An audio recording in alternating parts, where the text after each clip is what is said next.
గత సంవత్సరంలో వచ్చిన అవకాశాలని చేతులారా పోగొట్టుకున్నాను ప్రభువా. ఇక నా జీవితంలో రాదేమో ప్రభువా. బాధపడకు. నశించిన దాన్ని వెతికి రక్షించడానికి ప్రభు ఈ లోకానికి వచ్చి,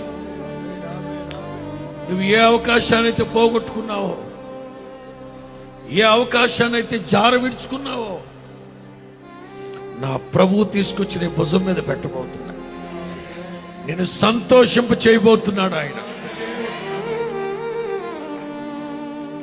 మనుషులు చేస్తే ఒక్క పూటకి సరిపడానే చేస్తారు. అబ్రహాము హాగరికి చేసింది ఒక్క పూట కూడే, కానీ బోయజు ఆవిడ జీవితానికి సరిపడా ఇచ్చాడు.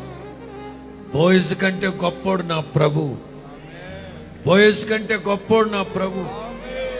ఏ అర్ధరాత్రి అయినా అపరాత్రి అయినా 100 మందికి పెట్టగలిగే వైభవంతో నీ కుటుంబాన్ని, ఇంటిని ఆశీర్వదిస్తాడు. చాలినట్లుగా కాదు, గిన్నె నిండి పొంగి పొరినట్లుగా ప్రభు దీవిస్తాడు.